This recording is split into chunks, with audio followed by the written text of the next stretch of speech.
साल के समय को आप कहने के लिए बड़ा छोटा सा भी मान सकते हैं, क्योंकि 2 साल पहले जब आपने देखा कि मार्केट ने बॉटम बनाया और वहाँ से लाइफ टाइम हाई पर आ गए तो बहुत कम समय लगा, और 2 साल के समय को आप बहुत लंबा भी मान सकते हैं। और स्पेशली अगर आप मुझे पूछे तो मैं बहुत लंबा मानता हूँ। मैं इसलिए मानता हूँ कि आज पूरे 2 साल के बाद मैं एक ऐसा इंटरव्यू करने जा रहा हूँ जो आमने सामने साक्षात है। नहीं तो अब तक कोविड के बाद से हम मशीन के ज़रिए, आर्टिफिशियल इंटेलिजेंस के ज़रिए या फिर डिजिटल के ज़रिए इंटरव्यू किया करते थे। जी हाँ, आज मेरे साथ एक बेहद ख़ास मेहमान है और उनके साथ मैं लाइव इंटरव्यू करने जा रहा हूँ, और वो है रामदेव अग्रवाल साहब, मोतीलाल ओसवाल फाइनेंशियल सर्विसेज के जॉइंट मैनेजिंग डायरेक्टर और फाउंडर। रामदेव सर, बहुत बहुत स्वागत है। ऐसा लग रहा है कि ढंग से बैठकर बात इस बार होने वाली है, क्योंकि कई बार बिलीव नहीं होता कि happy days are here again. Absolutely. मुझे याद है कि 2-2.25 साल हो गए आपसे इस तरह से इंटरव्यू किए हुए। हमेशा वो स्काइप पर जिसमें चेहरा कुछ अलग दिख रहा है, बैकग्राउंड कुछ अलग दिख रहा है, आवाज़ आधी आ रही है, नहीं आ रही, लेकिन आज इस खास मौके पर आपसे बात करने का जो एक चांस मिला है, और बहुत सारी चीज़ें हैं जिन पर बात करनी है। वैसे तो आप वेल्थ क्रिएशन पर, स्टॉक्स पर जिस तरह की रिसर्च रखते हैं, लेकिन आज मैं स्पेशली थोड़ा दुनिया भर का जो माहौल है उस पर बात करना चाहता हूँ, क्योंकि इस वक्त इन्वेस्टर सब ये समझना चाहते हैं कि रशिया यूक्रेन में जो हो रहा है ये कितना बड़ा है, कितना इम्पैक्ट इसका दुनिया भर की इकोनॉमी पर पड़ेगा, हमारे पर पड़ेगा, हमारी कंपनियों पर पड़ेगा, बाजार पर पड़ेगा, आगे डायरेक्शन कैसा है। सब लोग इस साल बड़ा डरा रहे हैं, इस साल पैसा बनना मुश्किल है। चलो मुश्किल है तो क्या, पैसा लगाने का वक्त है। तो ये सारे सवाल हैं मेरे जहन में जो मैं आपसे पूछने वाला हूँ। तो शुरुआत रशिया यूक्रेन से ही करते हैं। महीना भर होने आया, हाँ। ये तो खत्म होने का नाम नहीं ले रहा है। कब, कैसे, क्या आपका क्या सेंस बन रहा है? इतना लंबा चला है जो किसी ने सोचा नहीं था, आगे क्या कैसे होगा ये सब? देखिए, जो यूक्रेन जो है वो ऐसा मतलब बहुत मीनिंगफुल कंट्री नहीं है, मतलब बहुत बड़ी कंट्री नहीं है। डायरेक्टली देखें तो आप लड़ाई वहाँ हो रही है, जो भी हो रहा है वो one sided kind of a force utilise हो रहा है, तो वो वहाँ हो रहा है। लेकिन जो उसका रिस्पांस जो है, जो एलाइज हैं, यूएस एंड एलाइज जो कंट्रीज़ हैं, उनका जो रिस्पांस है, जो रशिया को आइसोलेशन हो रहा है, वो एक बहुत मतलब it's almost like a third world war in economic affairs, इस टाइप का चल रहा है वो। अच्छा, उसका जैसे हमारे यहाँ पर बॉर्डर्स में कुछ नहीं हो रहा है, सो हमारे तो बॉर्डर शांत हैं, लेकिन जो इकोनॉमिक बॉर्डर्स हैं, जो आपका पूरा जो ट्रेड है, जो आपका कॉस्ट स्ट्रक्चर है, उसमें बहुत तूफान है, बहुत ज़्यादा तूफान है। उसी कारण से क्या है कि इसका इफेक्ट आपको क्वार्टरली रिजल्ट आएंगे तब समझ में आएगा।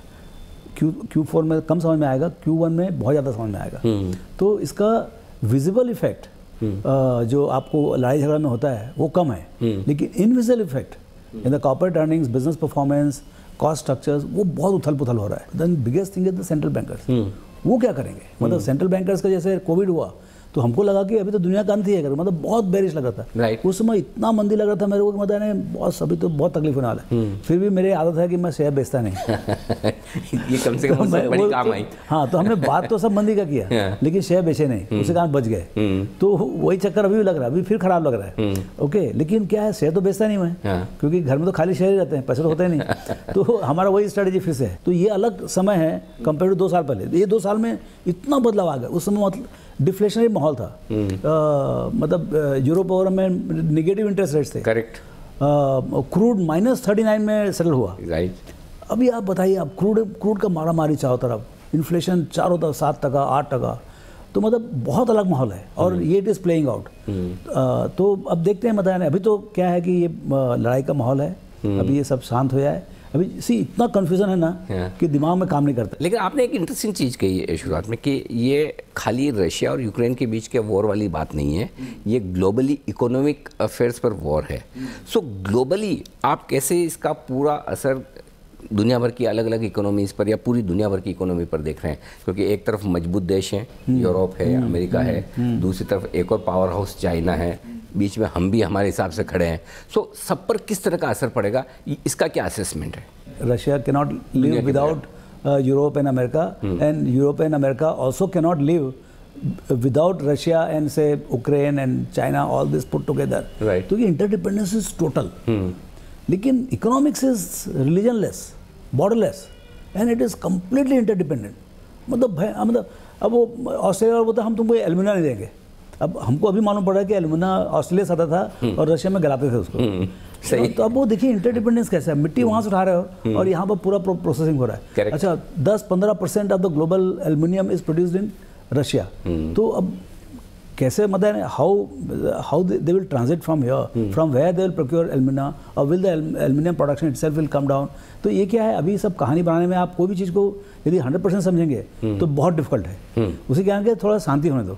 अभी क्या है, अभी तो मुझे लगता है it is a time to take a holiday and go away from, because माथा काम नहीं कर रहा। कुछ भी आप डिसीजन लोगे ना, मतलब हीट ऑफ वजह से गुस्से में जो कोई आदमी कोई डिसीजन लेता है वो सब गलत निकलता है। सही, वो इस टाइप की बात है। अभी क्या मतलब स्ट्रेट सोचने का बहुत मुश्किल है, बिकॉज जो लोग किरदार हैं उनको ही नहीं मालूम क्या होगा, मतलब पुतिन को नहीं मालूम कि इसका एंड कैसे होगा, इस टाइप का हाल है। तो ये क्या है कि थोड़ा शांति रखते हैं, फिर उसका रीअसेस करेंगे। अच्छा कई देखिए हमने 2 बहुत बड़े पॉजिटिव का सेलिब्रेट भी नहीं किया है। कोविड खत्म, हाँ नहीं किया है। आप 2 साल के बाद मिल रहे हैं, पूरा कोविड खत्म हो गया इंडिया में एटलीस्ट। किधर सेलिब्रेशन है? कोई नहीं है। अच्छा यही सेलिब्रेशन है कि हम यही सेलिब्रेशन मिल रही है। दूसरा आपका यूपी इलेक्शन हो गया, पूरा इलेक्शन खत्म हो गया। मेरे ख्याल से यदि वॉर नहीं हुआ होता, जिसका हमारे से कोई डायरेक्ट संबंध नहीं है, तो मेरे लगता है we could have been in all time high.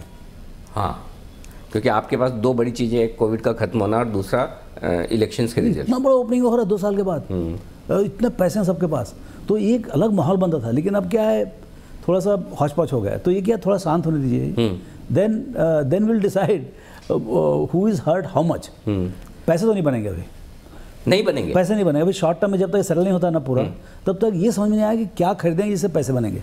मतलब ये winners and losers are very tough to figure out, क्योंकि जो आज विनर दिख रहा है हो सकता है कि मतलब कल बोले सब sanction withdrawn and everything is back to normal. फिर क्या करोगे? आपका जो पूरा का पूरा जो है, जिसके बेसिस पे आपने बाई किया है, स्टॉक प्राइस ऑलरेडी मूव हो चुका है। यदि मान लो वहां पर सेलिंग आता है, बायर कौन मिलेगा? मालूम पड़ेगा कि जो मतलब 20-30% गिर सकते हैं स्टॉक्स। मैं वही देख रहा था, निकल ऊपर से 60-70% गिर के आ गया।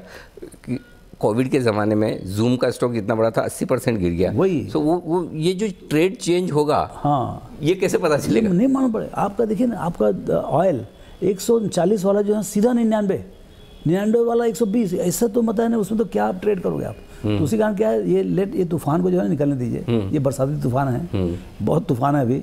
ये थोड़ा महीना 15 में सलटेगा, समझे? तो उसके बाद जो है ना, फिर शांति से देखेंगे भाई क्या करने का है। अब आप तो वैसे जनरली आप मैक्रो कम देखते हैं, माइक्रो की मुझे तो कंपनियों की कमाई से, बैलेंस शीट से, उससे मतलब है, मैनेजमेंट अच्छा है, वैल्यूएशंस ठीक है। अब इस पूरे ग्लोबल माहौल में इंडिया की कंपनीज पर क्या असर पड़ सकता है, ये आप बताइए। देखिए वही बता रहा हूँ, इंटरडिपेंडेंस इतना ज़्यादा है ना, raw material linkages directly indirectly ऐसा है ना, मतलब आप चालू करोगे कहीं और से और अंत कहीं और होगा। तो भाई आप पेंट कंपनी बना रहे हो, पेंट बना रहे हो, तो शांति से आप बैठे हो, पेंट बना रहे हो, आपका कंज्यूमर यहाँ पर है, मैन्युफैक्चरिंग यहाँ पर है, लेकिन उसका जो पीछे का लिंकेज है सब ऑयल बेस्ड है। अच्छा, उसमें हमको ये नहीं मालूम कि कौन से उसके रॉ मटेरियल हैं, उसका कितना स्पाइक हुआ है। अच्छा, आपने मान लो 25-30% मान लो स्पाइक हो गया, आपका मान लो 70% 65% यदि मान लो रॉ मटेरियल कॉस्ट है, उसमें 25-30 का बढ़ गया। अब वो कितना पास ऑन कर सकते हैं? तो अभी क्या जरूरी है, मेरे को क्या लगता है, एक कट क्या देखने का है कि manufacturing and services. So services are better off, manufacturing को तकलीफ है, क्योंकि मैन्युफैक्चरिंग में सब रॉ मटेरियल्स हैं, फिजिकल रॉ मटेरियल्स हैं। अब वो ये नहीं मतलब मोस्टली मैन्युफैक्चरिंग में those are users of physical materials, they will be in tough time mostly. तो आप जो कह रहे थे अगले क्वार्टर के रिजल्ट्स देखना इंटरेस्टिंग होंगे, बहुत सारे एक्सीडेंट्स हो सकते हैं, बहुत अनप्रेडिक्टेबल है। मैं बोलता हूँ आप एनालिस्ट लोग से बात करो ना, वो सब के सब दे विल बी शिवरिंग क्योंकि बहुत डिफिकल्ट होगा, क्योंकि देखिए फीफो मेथड है। हाँ। तो हो क्या रहा है, आपका इन्वेंट्री टिपिकली फीफो मेथड होता है, तो आपको और से महीना 2 महीने के सबके पास इन्वेंट्री होती है साइकिल में। तो आपने जो रॉ मटेरियल आपने जनवरी में खरीदा वो आपका मार्च में यूज़ हो जाएगा। अच्छा, जो आप फरवरी मार्च में खरीदे हैं, आप जो अभी खरीद रहे हैं वो आपको यूज़ में होगा Q1 में।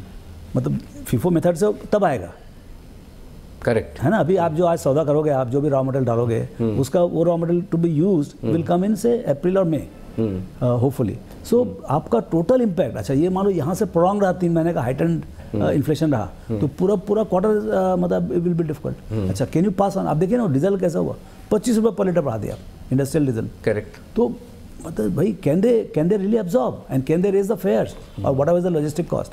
तो वो बहुत डिफिकल्ट होगा। अच्छा, आपने लॉजिस्टिक कॉस्ट बढ़ा दिया, आप मोनोपोली हो, आपने बढ़ा दिया, चलो भैया मेरा 25 टका बढ़ा, मैंने ट्रक का फेयर 25 टका से बढ़ा दिया, 30 टका से बढ़ा दिया। बट सामने वाला बिस्कुट कंपनी है, तो बिस्कुट कंपनी वाला जो है वो क्या करेगा उसका? तो सर फिर पैसा बनेगा कहाँ? क्योंकि एक और इंटरेस्ट रेट्स वापस सब जगह बढ़ने के चक्कर में अमेरिका तो बढ़ा ही रहा है, हमारे यहाँ भी पता नहीं कब हो। दूसरा आपका रियल एस्टेट है, गोल्ड भी बढ़ा हुआ है। अभी देखिए रियल एस्टेट वाला आज पेपर पढ़ा, मैं तो पूरा 2 घंटा भी आजकल पेपर पढ़ता हूँ। सब हर पेपर में अलग अलग कहानी होती है, क्योंकि देखिए किसको कितनी तकलीफ है। आज रियल एस्टेट वाले क्या डिमांड किए कि हमको 6 महीने का वो दे, क्या नाम, कंसेशन दे, क्योंकि भाई रॉ मटेरियल दाम इतना बढ़ गया, we can not buy now and complete the projects in time. Construction रोक देंगे। आप सोचिए कितना बड़ा मतलब डिमांड है वो, and looks like a valid one, क्योंकि गवर्नमेंट ने बोला कि भाई let's figure out whether this problem is real और नॉट करके। तो मतलब इस टाइप का फोर्स मेजर टाइप का दिख रहा है सब जगह। अच्छा, जैसे आपको स्टील वाला, स्टील का दाम बढ़ गया, आपको मालूम है स्टील का प्राइस बढ़ गया, इसका मतलब नहीं कि स्टील वालों को प्रॉफिट बहुत बढ़ गया, क्योंकि उनके रॉ मटेरियल्स जो हैं वो उससे ज़्यादा बढ़ गए। तो इसमें ये क्या है, इस टाइप के माहौल में जो है ना, जहाँ पर हर आदमी सब तरह से खींचतान कर रहा है, जब तक प्रेडिक्टेबल माहौल ग्राउंड में नहीं होता है। और इतनी अनसर्टेनिटी में भी मार्केट तो गिर नहीं रहे, मुश्किल से हम कितना लाइफ हाई से नहीं ऑलमोस्ट ऑल टाइम हाई, 5-6% ही नीचे। तो फिर मार्केट को किस बात का कॉन्फिडेंस? ये आपने सही क्वेश्चन पूछा कि भाई इतना बड़ा वार हो गया है, और सो मेरे को लगता है उनको सेंट्रल बैंक को बहुत भरोसा है कि लिक्विडिटी भर भर के आएगा करके। मतलब liquidity will not be withdrawn from the market in a hurry. मतलब आप रेट बढ़ा लो 1%, मतलब 25 पैसे बढ़ा ले और 50 पैसे बढ़ा लो, but liquidity will be kept intact. See अभी क्या है, कॉस्ट ऑफ मनी जहाँ 25-30% बढ़ रहा है, उसमें आधा 1% मतलब कॉस्ट ऑफ लिक्विडिटी बढ़ गया, तो ऐसा कोई बहुत अंतर नहीं पड़ने वाला है। But will the liquidity be as ample as right now? मेरे हिसाब से bankers will keep the liquidity on, the cost of liquidity they will start raising, so that eventually पैसा मिलेगा, लेकिन महंगा मिलेगा थोड़ा। इस टाइप का मुझे लग रहा है, इस टाइप का माहौल रहेगा लगता है, बिकॉज सेंट्रल बैंक के पास ऑप्शन क्या है, he can't print any more, right, है ना। सो अदरवाइज तो 50%, 20-30% इन्फ्लेशन है, कुछ भी जाएगा। Inflation is already headache. This is where the franchise is coming into play. किसके पास प्राइसिंग पावर है? करेक्ट। जिसके पास प्राइसिंग पावर है वो राजा है अभी, और जिसके पास प्राइसिंग पावर नहीं है उसको बहुत तकलीफ होने वाला, because then he can not pass on, and he has to take the disproportionate portion of the cost in his cost structure and get hit in the profits. वैसे ही उसी कारण से क्या है, जो थिन मार्जिन वाले बिजनेस हैं, कंपनीज हैं, उनको बहुत तकलीफ होने वाली। 3%, 4%, 5%, 25% वाला ठीक है यार, 5% कम हो गया, फिर भी मैं जिंदा रहूंगा। 20%, हाँ ठीक बात है। लेकिन जिसके पास है ही 4-5% मार्जिन, वो क्या करेगा? कभी भी उड़ जाएगा। अच्छा, एक चीज़ बताइए, फिर ऐसे में क्या ये साल पैसा कमाने की भूल जाएं, पैसा बचाने की सोचें और पैसा लगाने की सोचें? मौके देगा मार्केट इस साल? देखिए, uncertainty is the best friend of investors, long term investors. तो ये जो है ना, ये आपको उथल पुथल में जो है ना, कई चीज़ें देखिए, आपका जैसे मतलब Q3 का रिजल्ट खराब आया, ठीक है, तो एक बार तो माफ़ कर देगा बाजार। Q1 का रिजल्ट फिर खराब, Q4 का रिजल्ट खराब आया, और कमेंट्री तो मैनेजमेंट का फुल भर के रहेगा खराब। Q1 का भी खराब रिजल्ट आता है, जैसे जिसमें बन रहा है, मेरा लगता है Q1 will be disaster for manufacturing companies. तो वहाँ पर आपको कुछ बाजार जो है ना, कुछ उल्टा सीधा मत करके चले जाए, राइट, यू नो, कुछ उल्टे सीधे भाव में कुछ मिल जाए, जो हम बहुत दिन से वेट कर रहे थे, नहीं मिल रहा था, मिल जाए। हाँ, वो किसी दिन खराब रिजल्ट पे 20% के 2 सर्किट लग गए और पता चला कि एकदम अट्रैक्टिव हो गया, या उस टाइप का। तो this is the time for the people who understand their companies, या जिनको समझ है वो देखते रहें, मतलब Q4, Q1 में, क्योंकि मेरे लगता है कि यहाँ पर कुछ टेक ऑफ का कोई जगह है। यहाँ पर अभी पहले सिचुएशन नॉर्मल होगा ग्लोबली, और उसके बाद जो है जो भी कॉस्ट स्ट्रक्चर है वो स्पिल होगा, और उसके हिसाब से फिर बिजनेसेस भी शांत हो गए ना। फिर भाई एक बार मतलब बंद हो, कर्फ्यू खत्म हो, सब खुले मतलब यहाँ से, तो फिर आप नॉर्मली सोच सकते हो भाई कैसे बिजनेस चलेगा, क्योंकि बहुत सारी चीज़ें प्ले आउट हो रही है। आपका मतलब कोविड खत्म हो गया तो ओपनिंग अप का क्या ट्रेड है, आपका political, best thing is India has a very stable political situation, that is the best. You have the strong leadership in centre, and now with this reaffirmation of the leadership by this 5 to 6 this election, and वो भी thumping majority in all 5 states, तो उससे एक बहुत बड़ा चीज़ होगा, because right now the every country which has the strong leadership they are going to have a much better time than the countries which have the weak leadership. Okay.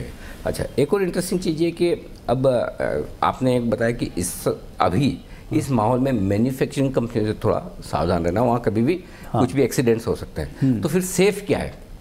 Services आपका services company, IT कंपनियाँ, IT companies है, banking है, insurance है, और जो भी construction services, जिधर services हैं जिसमें प्योर भाई मैं 2000 लेबर लेके आया, मैंने मेहनत की और आपको दिया, तो उसमें सर्विसेज में क्या है कि सब पास थ्रू, ठीक है थोड़ा इन्फ्लेशनरी प्रेशर रहेगा, पकड़ ब्रोकिंग सर्विसेज है। I mean yes there can be problem in terms of volume drop और बिट ऑफ आपका जो एम्प्लॉयमेंट कॉस्ट वगैरह, but that's something which is manageable, but per se business is not, मतलब business कहीं नहीं जा रहा है। कमोडिटीज़ और कमोडिटी स्टॉक्स दोनों ही, क्योंकि जिस तरह से ये अचानक से दाम बढ़े हैं युद्ध की वजह से सारे, इन पे क्या व्यू है आपका? सी जो बेसिक कमोडिटीज़ हैं एकदम, जो मतलब जो माइनिंग कर रहे हैं खुद, मतलब जहाँ पर से ग्राउंड अप है पूरा का पूरा, जिसमें फर्दर लिंकेज नहीं है कि भाई मेरे पास एल्युमिनियम कंपनी है लेकिन मैं एल्युमिनियम खुद ही निकाल रहा हूँ और बॉक्साइट खुद निकाल रहा हूँ, बॉक्साइट निकल के एल्युमिनियम बना रहा हूँ, एल्युमिनियम बना के एल्युमिनियम बना रहा हूँ, मेरे पास पावर प्लांट भी खुद का, उसके पीछे कोल भी मेरा है। मतलब जितना आपके पास बेसिक मटेरियल आपके पास है और यूज़ कर रहे हो, दोस कंपनीज आर मोस्ट सिक्योर्ड। मतलब इसका जितना बैकवर्ड इंटीग्रेटेड है, एंड मतलब आप ज़मीन से काम कर रहे हो, जैसे अभी टिस्को है, तो टिस्को में जैसे आपका आयरन वो खुद का है, तो उसका जो 200 रुपये का दाम है वो 225 रुपये हो जाएगा, 220 रुपये हो जाएगा, बट पर से। लेकिन आप यदि बाहर से खरीद रहे हो तो आपको जो $90 मिलता था वो 150, 180, $200 पता नहीं क्या भाव पड़ेगा, फिर उसका लॉजिस्टिक कॉस्ट, FOB आपको 170-180 मिल जाएगा, लेकिन ऑस्ट्रेलिया से यहाँ लाने का क्या पता क्या दाम लगेगा। करेक्ट। तो वो अनसर्टेनिटी जो है ना, वो जिस कंपनी में ज़्यादा है वो कंपनी को मतलब यानी वहाँ पर अर्निंग्स का ऊपर नीचे होगा, बट वो ऊपर नीचे में आपको कुछ ऐसे दाम मिल जाए कंपनीज के जो आपके लिए बहुत लॉन्ग टर्म इंटरेस्टिंग हो। तो आप उसकी तैयारी करके बैठे। आप वैसे तो कंपनियों से बात करते हैं, उनके टॉप मैनेजमेंट से बात करते हैं, बड़े इंस्टीट्यूशन से भी बात करते हैं, लेकिन पूरा आपका नेटवर्क जो देश भर में फैला हुआ है, लाखों आपके कस्टमर्स हैं, हज़ारों फ्रेंचाइजी ब्रांचेज हैं, तो रिटेल की भी पूरी पकड़ है।